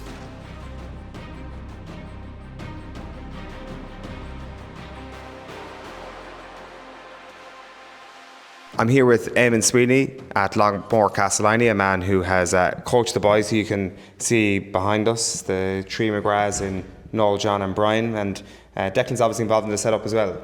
Oh yes, Declan has been greatly involved here over quite a number of years, like going back to about 2010, 8, 9, 10, and he was manager when they won the double in 2013. That's right. Yeah. So Declan had a huge influence of the players here and got on very well with them. You've coached all three of the boys, have you? I've coached Noel as a 12-year-old in 2002. We won a double in 12. And I coached John we won a minor All-Ireland under 16 with Tipperary. I think that was soon after that, about 2004 or 5. But the big thing about Noel is played in 2002 under 12, and little long with 4.5 years he played Munster Club as a 16-year-old. So that's less than 4 years to go from 12 to play Munster Club. That's a huge start, and there's not too many around that does that, No. But he's an exceptional player, exceptional person as well. And that's what a lot of people have said throughout the year, particularly given the influx of new talent into this Tipperary squad. Noel McGrath, a man, and his maturity and his experience has been commented upon so much. Yeah, tis the person. People forget about how such a nice lad he is. They talk about his hurling ability. I mean, we can all see that, but doesn't everyone see how nice a lad he is? Because he's tremendous, huge influence on young lads. Yeah. All totally respect him. But that's to be said about a lot of our players here. We were very lucky to have such a great bunch of lads coming over the number of years that we've been successful. Yeah. And hopefully that'll continue. How much is this family revered around Lockmore-Castellany? Oh, sure, they're probably you could say they're the mainstay of Lockmore-Castellany. Like without the McGraths, what would you have? Like, that's huge. I think there's occasions there when we put out teams, and I think one school team there was 7 McGraths on the team out of 13. Oh yeah. 7 of them were McGraths, and 13 aside. So that tells everything, doesn't it? There's a McGrath nearly on every team that you'll play, whether they're brothers, cousins, or whatever. There's some relation there in some way. There's always some relation, like, you know. Yeah. I tell you, if you were to hit a McGrath, you'd be beating a lot of people then. Yeah. So you would. Even I think the good man over there, your chairman, is related. Like, so I mean, there's huge relationship here, like, and it's great. Yeah. It's fabulous, like, you know. All big family, happy family. Definitely. Do you think you're going to win on Sunday? Hopefully. Yeah. I would say, like, I hope they put in a performance. Yeah. If they put in a performance, I think they should be happy. Like, whether they win or lose, like, we don't know. But that's all they can control. If they can put in a performance, that'll be great.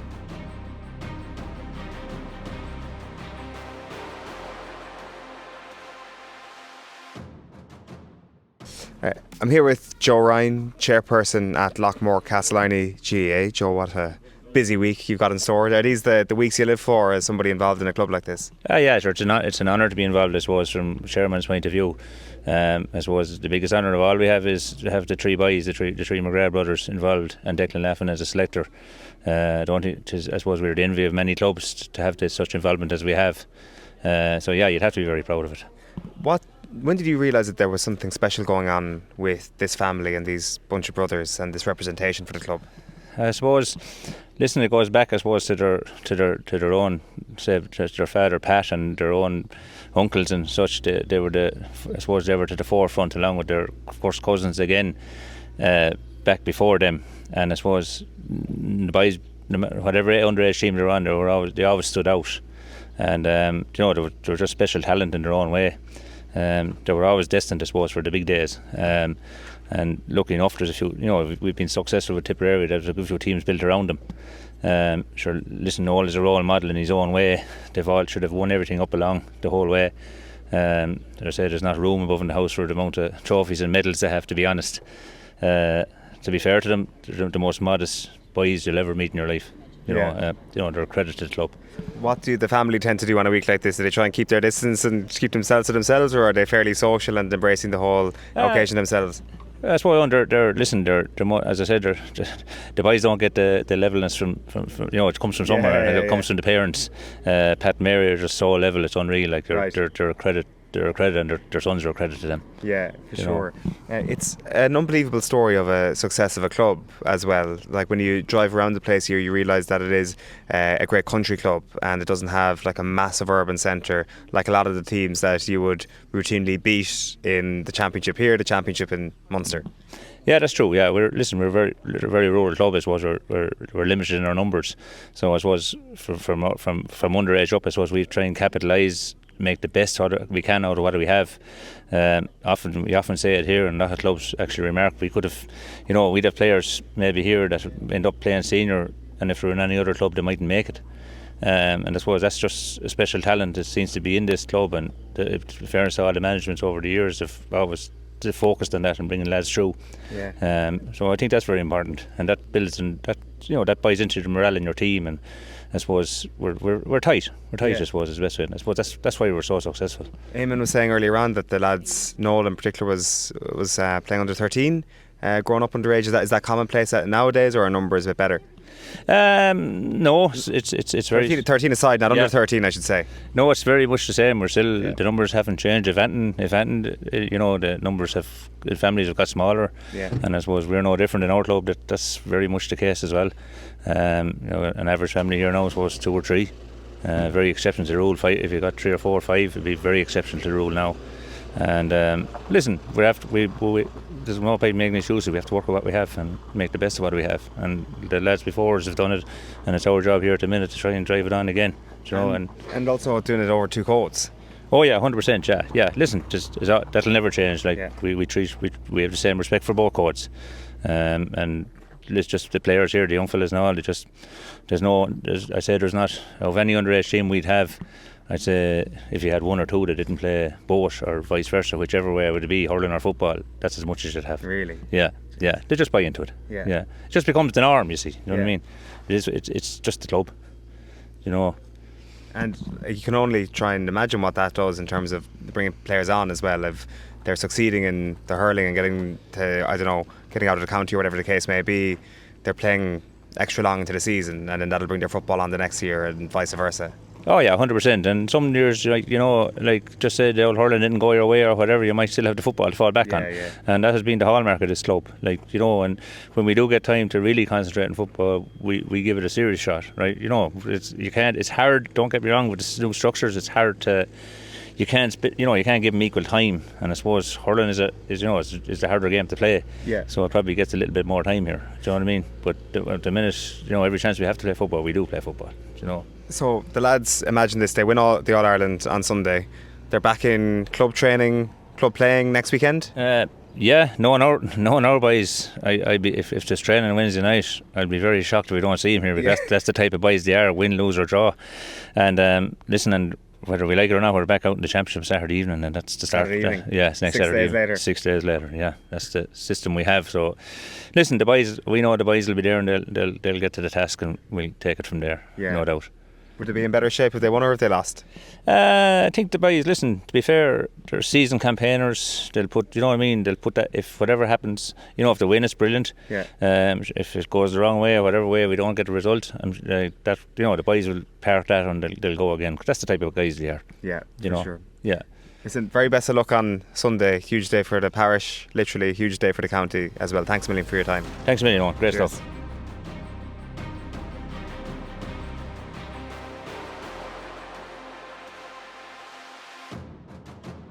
Right, I'm delighted to say I'm here with Noel Morris, one of the great Lockmore-Castelleiney men. Talk to us about this week. Noel, is it one of these that you kind of have to soak in as a man of this club and think, geez, we really are in the good times here? Yeah, it's fantastic. Like, you know, it's a massive honour for the club. We have 3 players, outstanding players on the Tipp bench. We also have a selector, ex-manager here, very successful, double dual championship, dual senior hurling, senior football here in 13.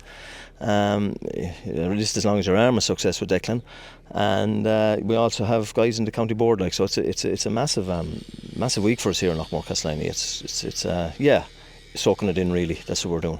Talk to us a little bit more about Declan, because you've spoken about the McGraths a good bit earlier on. What did Liam Cahill see in him to bring him in? Because he obviously comes with a massive reputation for people like yourself who know him and know exactly the achievements that he's got under his belt. Probably similar style of people, really. Right. Very direct, very straight, very honest in their approach to the game. Very, they give an awful lot of time to it. You know, to be honest, it's hard to believe how Declan is able to fit so much in. You know, really, right? Yeah, it's amazing, and you know, and we wish him all very, very well in the weekend ahead. Like, and but as far as Declan is concerned, like, you know, he's on the road since probably 2009, 2008 with our senior footballers here in the parish. Took over the senior hurlers in 2010. Was with them, as I said, won double county championships. You know, the dual hurling and football in 13. Also won an under 21 county final, the first one ever in the parish, a hurling county final in 2011, I think it was. Part of that, Jimmy Hennessy being the manager, Eamon, and Declan being a selector coach. So, you know, has been very much involved with all them players, particularly the McGraths, particularly Brian and John. Brian coming a bit younger, but John and Noel all the way up along. You know, yeah. So after Eamon Sweeney, like you spoke at Eamon early, so we're very fortunate in the club to have such people to be over our teams. You know, and Declan has, I suppose, you know, he went on into Laois and won 3 county finals in a row there. So answering the question, I suppose, about what did Liam see in him, obviously the success. Yeah. I think Declan might have got Liam to do some training sessions here in the parish back when he was involved, when he was over the senior hurlers, senior footballers, and obviously they clicked and gelled, and, you know, went from there. We're all in touch, I believe, along the lines, and you know, it's working, and fair play, and really wish him well and at the weekend, and congratulate him for what they're after achieving so far. Was he involved with Cahill's 20s side? No, he wasn't. No, probably too busy with the club here. Probably too busy winning championships here with the club, and winning further on, then going on to Laois and winning in Clough-Ballacalla.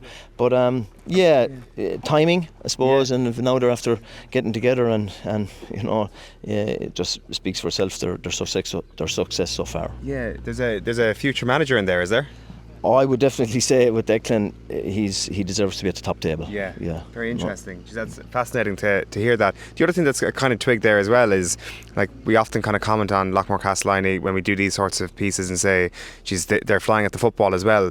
But I suspect that if you spoke to a Lockmore-Castellany historian, they'd say actually the hurling is actually a newer version of our success. Yeah, you're going back a long ways. Like there was I suppose Eamon Sweeney and Pat Cullen would give you more in depth of the success back. But my own father won county finals in the 50s with Lockmore. It was all hurling then. We obviously won the intermediate hurling in 1980, I believe it was, and really kicked on from there. We the lad's dad, Pat McGrath, All Ireland colleges, Crow Cup, Harty Cup in I think the 78. Minor All Irelands, under 21 All Irelands, Tipperary. Like so, yeah, the hurling did start getting very strong in the parish. But we had a golden generation. I suppose every so often you get a golden generation. Back in the 80s, we had a golden generation, and they were role models. They were role models to my generation coming up along. You know, we love going seeing them, and we're very blessed in the parish that we have role models as such now with Noel, Brian, and John. And all the rest of the Tipperary senior hurling panel. Yeah. Do you know, no matter what match you go to, there's somebody going to be involved club match in the county. There's going to be inter-county players playing with their clubs, and it's great. I have young children myself. It's fantastic. Their hunger, their appetite to go see matches, get to the All Ireland, the buzz. Even in my own house with the kids, like, is just fantastic. Did you get tickets, Daddy? Did you get tickets, Daddy? You know, and are we going? Are we going? Are we going? So you don't have that unless you have the role models that these young people can aspire to. And we're very, very fortunate in this parish. Very humble people and great role models. The McGraths must be gods to your kids.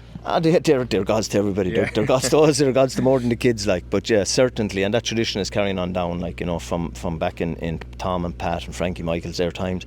You know, and it's continuing on down to their families. You know, Kieran, Mihal, Liam.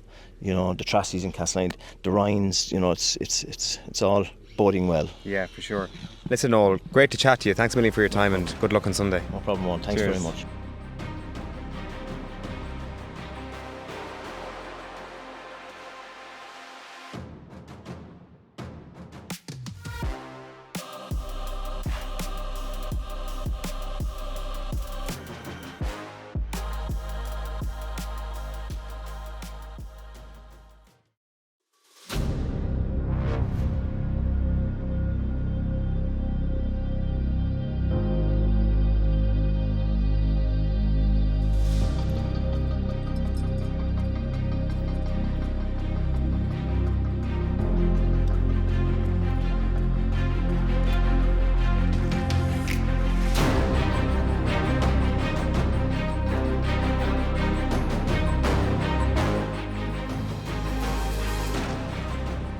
We are back at the Cahir House Hotel, who've kindly given us a room to speak to a legend of Golden and a man who you can hear on Tipp FM every Friday morning, Johnny Luby. How are you keeping? Absolutely brilliant, thanks be to God. Yeah, it's a wonderful week and wonderful fortnight there. They have given us tremendous enjoyment and we look forward to the big one. These are the weeks that we live for, these All-Ireland weeks. There's nothing beats it. That's right, yeah, nothing beats it is right. And looking at what Noel McGrath said on the Irish Examiner there during the week, that look, these are the occasions we train for. You know, for the last 4 or 5 years we were sitting down watching other teams playing in an All-Ireland final, and now we're there ourselves, and we have to savour the moment. You know, you have to enjoy that moment. If you don't, it's tough going, you know. Absolutely.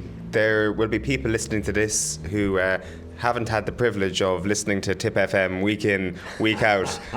How did you get your slot in Tipp FM? How did you become a local voice? Yeah, I suppose for it's gone on nearly 20 odd years, you know, and seemingly my voice is unusual. Somebody said you'd never do a bank robbery because you were a different kind of a voice. But look, it's like everything else. We talk about everything. We say local bingo, whether it's in Golden or Borlahan or Glengole or whatever the case may be. And then I do have, since the lockdown was opened up, I suppose I have visited maybe 230 watering holes in Tipperary, so I'd be well known in a lot of the pubs, and they'd be all looking for a mention, you see. And I said, even the other night in Mary Gleeson's in Ballock, we were talking about hurling, and just going out the door, they said, Johnny, will you give us a mention on Tipp FM? I said, I will, yeah. I said, first of all, are you supposed to be here? Oh, they said, don't mention us at all then. You couldn't give out their names, but hey, look, I suppose for Cork, you know, I presume there's Cork people tuned in. To wish both teams the best of luck. Naturally, a small bit more favouritism for Tipperary, but for Cork people, you'd have the crack with them. They're wonderful sports people to come to Semple Stadium in Thurles and to the Limerick grounds and that, and they do enjoy their day out. And I've no doubt they'll be up on Sunday. And I just say, don't be hooting the horn going through Tipperary on your way to Dublin, because there is a big sign up near Cashel. If you blow the horn or make noise, you'll awake a sleeping giant. Yeah. So don't wake Tipperary up.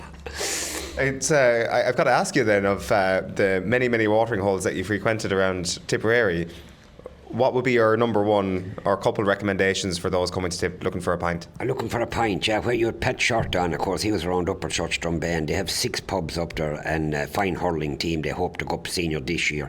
Mary Willie's, like there's great names on them. Jim the Mills, a wonderful place on a Thursday night, but Mary Willie's is a landmark, and Pa Ryan's and Canaan's, and of course John Ned's in Drumbain, because all Ryans have nicknames, and John Ryan Ned's in Drumbain and Tim Ryan Ned's, they're all great watering holes. And sure, then you have John Harney's in Clarahan, which is a new pub, was opened up there 3 or 4 years ago. Again, it was owned by Ryans. They kept a heap of greyhounds, and that they would have been big buddies with Jimmy Ballymurphy from Cork, who was into the greyhound game as well.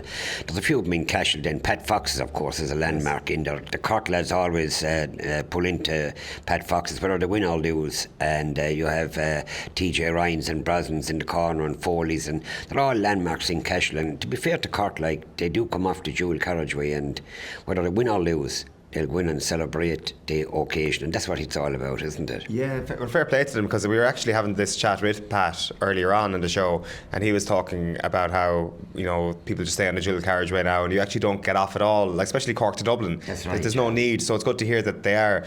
What about yourself? It's again something I asked Pat earlier on, but what would be your routine now on Dublin? Like, what would you be somebody who'd frequent a couple of pubs up in Dublin and build up to the match, or would you? I suppose, I used to go up to Dublin on the Saturday evening and take in the greyhounds in Shelburne Park and come back then to wherever we were staying. Yeah, there is the big tree, I suppose, is the big one in Dublin that we'd normally go to, and then we used to go to Finlader's. I think it's closed now. That was a kind of a nearly house one time. You had to have a special knock to get in the window. But there's plenty. And then of course we'd always come down to Port Leash along to the restaurant there on the old Dublin Road, and that we'd call in there and then belt on to Cashel. You like to get out of Dublin fairly quick. A lot of them now stay in Dublin. Yes. But I don't. I like to get back. I like to get back home to Terra Firma in Golden, which is in the heart of Tipperary, 4 miles from Cashel and 7 or 8 miles from Tipperary town. And so we'd follow everything there, from greyhounds to horses, you name it, soccer, rugby, hurling and football, and of course the greatest game of them all is the game of hurling. It's fantastic. Micheál Hurtig used to make a big thing of going to Shelburne Park the night before in All-Ireland or any big game. That tradition, is that sort of waning a little bit in Gaelic games? It might be, because it used to be later on during the year, the All-Ireland in September, and of course then the Derby would be on in Shelburne Park, and Cork is a great sporting county. It used to be mobbed there for the Derby and things like that. That's gone back a bit now. I suppose it's like everything else. The tickets now are dear enough, like the €100, no matter what kind of a ticket you have, whether it is bad ticket or good ticket, they're all the one price now, except of course the Terrors tickets. And that, so look, we look forward to the crack with them. That's what it's all about. I mean, I did say to Tomas Mulcahy at a golf thing. I don't play golf, but I was over at JP McManus's golf thing in South Liberty, and I just said to Marty was interviewing us, and I just said, well, of course things have changed. I said, Tomas, since you last won the All-Ireland, I said, we have a dual carriageway now from all the way from Cork to Dublin.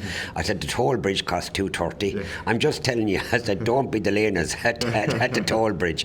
You'd have a good old banter and crack and the whole lot. And somebody said then, they were talking about that big player, that Horgan, Pat Horgan, that he hasn't won an All-Ireland and Cork would love to win it for him and the whole lot. I said, you're learning the words of the song now. Whilst you have the banks of My Own Lovely Lee and you have the Bowl Teddy Quill, I said, you're learning the words of a song now. I said, what's another year? I said, some fellas get serious about it, but listen, I'd say it for the crack, and that's what it's all about, you know. Exactly. And that, because no matter what you do, and crack and everything else, the reality is that the postman will call in the morning with an ESB bill or a gas bill or something like that. That's the reality to me. That's when reality kicks in. But I'd always make a point of going to Thurles, win, lose or draw on the Monday night for the homecoming, whether just to be there to say thanks to the players for their efforts. And I presume it's the same in Cork as well, you know, because the players have put in a huge effort, you know. And Cork last year, they were warmer favourites than they are this year, you know, against Clare, and Clare beat them. And I suppose things like that might be grasping at straws for ourselves and that, but I just thought that in Munster hurling, like Munster hurling is so hard to win now. Next year, Tipperary and Cork could be the two counties that will lose out after they bust in their barneys, will say, to get there, and it's costing a lot of expense and things like that. I just thought the GAA should do something else with it. Play your Munster Championship. They'll never get rid of it because it's 8 million approximately in money for the Munster Council or the GAA in general. So it's 8 million it generates. And when you look at, we'll just say 2 counties gone, like Clare and Waterford this year. Last year we were gone, and the year before somebody else was gone. And when you think of the money that they're generating, and then you see in a preliminary quarter final you have 2 of the weaker counties coming in, and here's 2 counties from Munster gone out. I think the GAA should do something else to let them 2 counties come back in at some stage again. You know, because they have put so much into it. They trained since last November. Clare were, and Waterford were, and all the counties, and that. So they should. You could be gone after 2 matches in Munster, and that's the pity about it. I mean, it could be a dead rubber, Tipperary and Cork next year if Tipperary are gone. So it could be a dead rubber. So like it's grand to see the weaker counties coming in at some stage, but mother of God, with the hidings that they're getting, they'll learn nothing from that. Yeah, it's very true.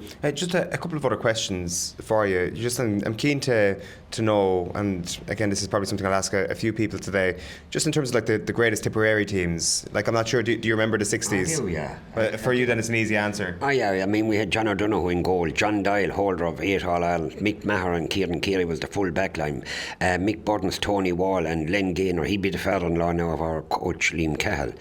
Theo English and Mick Roach were our centre field pair, and Jimmy Doyle, Larry Kiley and Liam Devaney was our half forward line. Top class Jimmy Doyle was, and Devaney could play any place from corner back to corner forward. Then you had Donny Nealon, a teacher up in Burgess, still with us, thanks be to God, and that he sends me 1 note every year to say that the dog show is held in Barry's Field. Would I announce that inside the middle of a Munster final? But then you had Sean McLaughlin, who's still with us, and you had Mackie McKenna still there, a great greyhound man in the day, and of course you had Babs Keaton coming on that time as well. Like, that was a wonderful team. They won in 61 and 2. Waterford beat them in the first round in 63. There was no back door. They won in 64, 65. Cork won it in 66, and Tipperary were beaten in 2 All-Ireland, 67 and 8 by Kilkenny and Wexford. And maybe at that time we held on to the lads maybe a small bit longer than we should have had, and maybe we weren't looking after the underage system, which they're doing now. So as a result of that, then when we won the All-Ireland in 71, we waited 18 years to win the All-Ireland in 89. You know, it is a long time. I mean, right, Cork have waited 20, but we waited 18, and then we won it in 89, 91. We probably should have done the Triple Crown that time. We won it in 2001, 2010, 16 and 19, beat Kilkenny in them 3 All-Irelands, and that's why I was kind of confident this year that we would beat Kilkenny in the All-Ireland semi-final, whereas if we had met Cork on the old draw as it was standing, we might be meeting them a game too early. They were well up for it, and that, so they did annihilate Dublin, and they couldn't do any more than beat what was in front of them. So look, they're a class outfit, but you know, we're not given a yield right away sign on the board yet. There's one last question I must ask you, and I've heard that you had an unusual dream. That's right, an unusual dream the other night about the All-Ireland final, and this is the way I saw it. We're in the dying seconds of this rip-roaring All-Ireland in Croke Park. The sun it gleams high down upon a magnificent pitch. We have the red and white of Cork, known as the blood and bandage, and the blue and gold of Tipperary, and there's 2 points between the team. Cork lead by 2 points, a dangerous lead. The ball is pucked out by young Shelley from McCarthy Burrows. It's a long ball, it's like a Scud missile. She travels 70, 80, 90 120, 110, 137 yards from his own goal. It comes down to Noel McGrath. He of the great hand catches in his hand and finds the brother John. John going through the heart of the Cork defence into Jake Morris. Morris is on the ground, but he gets the ball across to Oisin O'Donoghue. Donoghue surrounded by 1, 2, 3, 4 Cork players. A shot that's low, that's hard, and a magnificent. You won't believe it. My bloody mobile went off. I don't know did he score or did a Cork goalie save it, but it was one of the lads on the fall scheme. Johnny, where did you leave the shovel? You've heard it here first. That is how it's going to go down on Sunday afternoon. Johnny Luby, thank you so much. Thanks very much. Thanks, lads. Thanks, big up.